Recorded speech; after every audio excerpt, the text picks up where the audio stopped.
Hi hello నమస్తే welcome to our channel. నేను సౌజన్య. City surroundings లో ఏ హైవే వైపు కనుక ఇన్వెస్ట్మెంట్ పెడితే రియల్ ఎస్టేట్ లో అప్రిసియేషన్ అనేది తొందరగా వస్తుంది.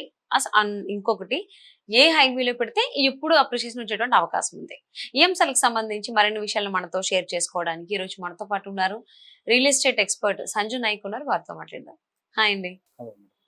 అంటే రియల్ ఎస్టేట్ పరంగా ఆలోచించుకున్నట్లయితే ఇన్వెస్ట్మెంట్ ఏ హైవే వైపు పెడితే ఎన్ని సంవత్సరాల తర్వాత అప్రిసియేషన్ వస్తుంది అంటారు? వండర్ఫుల్. ఇప్పుడు అందరూ కూడా రెగ్యులర్ గా అడిగే క్వశ్చన్ ఇదే. ప్రతి ఒక్కరికి అందరికి ఏంటంటే ఎక్కడ హైవేలో ఇన్వెస్ట్మెంట్ చేస్తే బాగుంటుంది, ఈ రోజు ఒక 10 లక్షలు 20 లక్షలు ఇన్వెస్ట్మెంట్ చేస్తే రిటర్న్ ఆన్ ఇన్వెస్ట్మెంట్ ఎక్కడైతే బాగుంటుంది అని చెప్పి రెగ్యులర్ గా చాలా మంది అడుగుతూ ఉన్నారు. సో ఇన్వెస్ట్మెంట్ చేసేటప్పుడు ఏంటంటే అందరికి తెలుసు 3 things very important. First very important purpose, అంటే ఎందుకోసం మనం ఇన్వెస్ట్మెంట్ చేస్తున్నాం అనేది వెరీ వెరీ ఇంపార్టెంట్. ఐదర్ పిల్లల ఎడ్యుకేషన్ కోసమా, మ్యారేజెస్ కోసమా, లేదంటే రిటైర్మెంట్ తర్వాత లైఫ్ కోసమా అన్నది ఒక క్లియర్ కట్ ఉండాలి మనకి. పర్పస్ దేనికోసం మనం అసలు ఇన్వెస్ట్మెంట్ చేస్తున్నాం, లేదా డబ్బు నుంచి డబ్బు సృష్టించడానికి వెల్త్ క్రియేషన్ కోసం చేస్తున్నాం అన్నది పర్పస్ అనేది very very important. Second very important ఏంటంటే మనం ఇన్వెస్ట్మెంట్ చేయాలనుకుంటున్నప్పుడు మన దగ్గర బడ్జెట్ ఎంత ఉంది అన్నది చూసుకోవాలి. సో బడ్జెట్ ఎంత ఉందంటే మన దగ్గర ఎంత ఇన్వెస్ట్మెంట్ ఉందో ఆ ఇన్వెస్ట్మెంట్ లో ఎక్కడ వస్తుంది అన్నది మనకి ఎప్పుడు తెలుస్తుంది అంటే మనం ఎంత పెట్టగలుగుతామో, మన కెపాసిటీ ఎంత ఉందో దాన్ని బట్టే మనం ఇన్వెస్ట్మెంట్ చేయగలుగుతాం. సో బడ్జెట్ అనేది సెకండ్ వెరీ వెరీ ఇంపార్టెంట్. తర్వాత థర్డ్ వెరీ ఇంపార్టెంట్ ఏంటంటే అంటే ఒకటి బడ్జెట్ ఉంది, సెకండ్ ఏంటంటే పర్పస్ కూడా క్లియర్ ఉంది. అన్నిటికంటే ఇంపార్టెంట్ మీరు అడిగిన క్వశ్చనే ఎంత టైంలో డబల్ అవుతుంది లేదా ఎంత టైంలో మంచి అప్రిషియేషన్ వస్తుంది అంటే రిటర్న్ ఆన్ ఇన్వెస్ట్మెంట్ అనేది మనం పెట్టే పెట్టుబడిని బేస్ చేసుకొని పెరగడంతో పాటు మన పర్పస్తో పాటు మనం ఎంతైతే ఇన్వెస్ట్మెంట్ చేస్తున్నామో ఆ ఇన్వెస్ట్మెంట్ ఎన్ని రేట్లు పెరగాలన్నది మనం ఎంత టైం వెయిట్ చేస్తే దాన్ని బేస్ చేసుకొని రేట్స్ అనేది పెరుగుతుంది. వడ్డీ కూడా ఓవర్ నైట్ లో పెరగదు. చక్రవడ్డీ పెరగాలి, కంపౌండింగ్ ఇంట్రెస్ట్ అంటారు కదా. సో కంపౌండింగ్ అనేది ఎప్పుడు అవుతుంది అంటే ఎంత ఎక్కువ టైం వెయిట్ చేస్తే అంత ఎక్కువ కంపౌండింగ్ అవుతుంది. సో భూమి మీద ఇన్వెస్ట్మెంట్ చేసేటప్పుడు ఈ 3 పారామీటర్ని చెక్ చేసుకుని మనం ఫస్ట్ ఇన్వెస్ట్మెంట్ చేయాలి. సెకండ్ ఏంటంటే మనం హైవేస్, చాలాసార్లు చెప్పిన వెరీ వెరీ ఇంపార్టెంట్ పాయింట్ ఒకటే, ఎక్కడ రియల్ ఎస్టేట్ బాగా గ్రోత్ అవుతుంది, ఎక్కడ మనకి రియల్ ఎస్టేట్ ఖచ్చితంగా పుంజుకుంటుంది అంటే ఎక్కడైతే కనెక్టివిటీస్ బాగుంటాయో, అంటే ట్రాన్స్పోర్టేషన్ ఫెసిలిటీ మంచిగా ఉండాలి.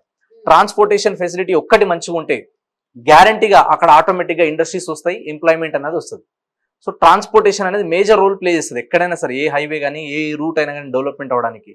So minimum 4 lines 6 lines 8 lines.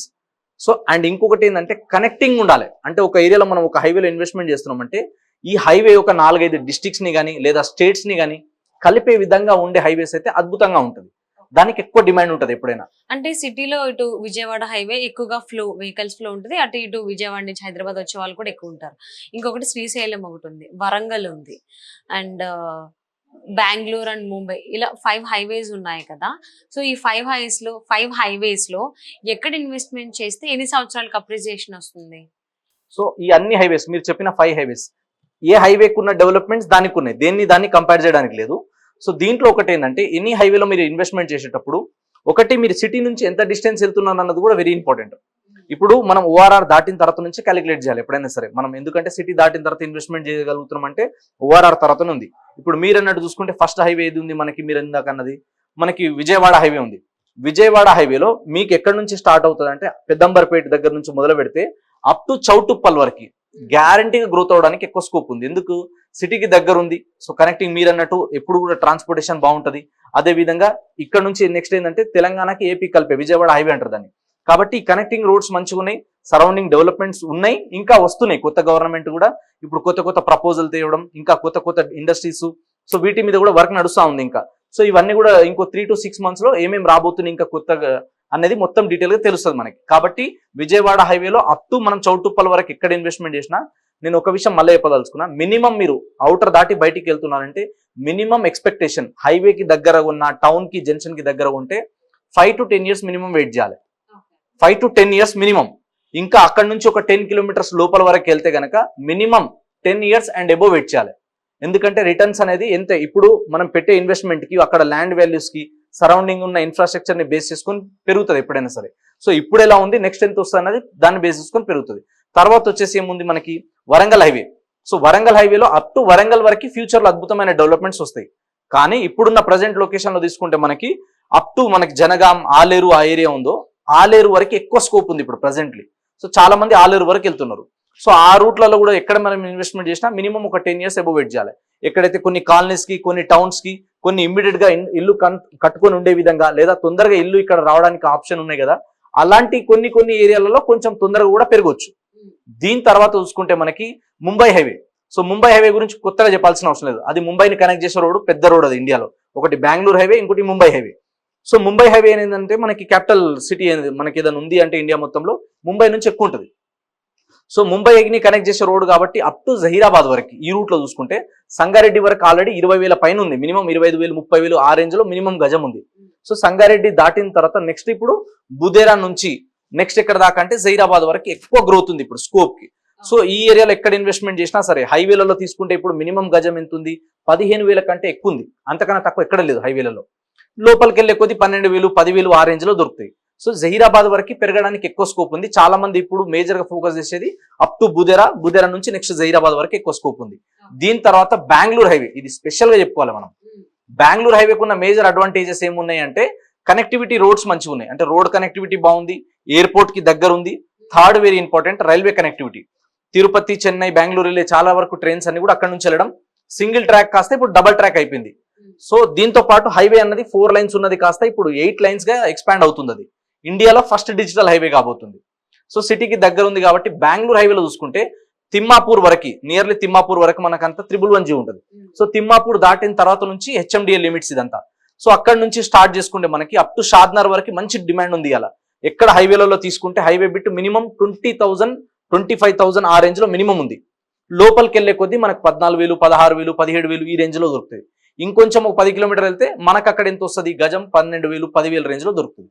Up to మనం ఎక్కడ దాకా అంటే అప్ టు షాద్నగర్ నుంచి జడ్చర్ల వరకు అద్భుతంగా ఉంటుంది నెక్స్ట్ 10 ఇయర్స్. సో ఈ ఏరియాలో చూసుకుంటే మనకి హైవేకు ఉన్న అయితే 20,000 ఎబో ఉన్నాయి.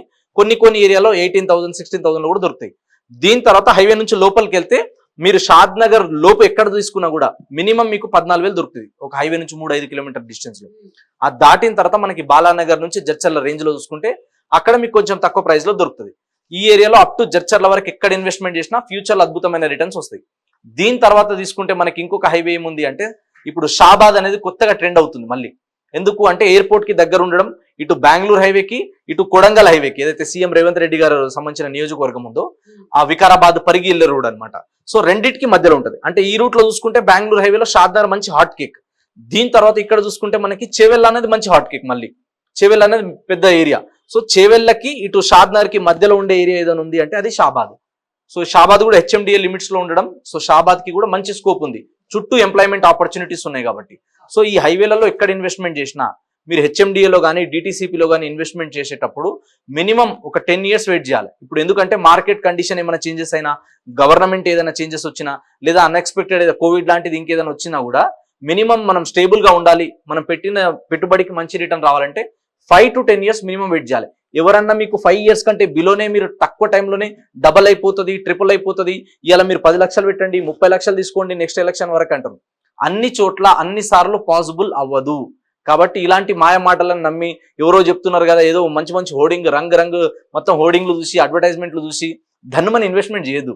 అంటే చాలా మంది ఏం చేస్తారంటే వాళ్ళకి టెంప్టింగ్ అయ్యే విధంగా వాళ్ళకి మంచి అడ్వర్టైజ్మెంట్లు చూపించి హీరోలు హీరోయిన్లతో అడ్వర్టైజ్మెంట్ చేసినంత మాత్రాన కూడా బాగా పోతాయని కాదు.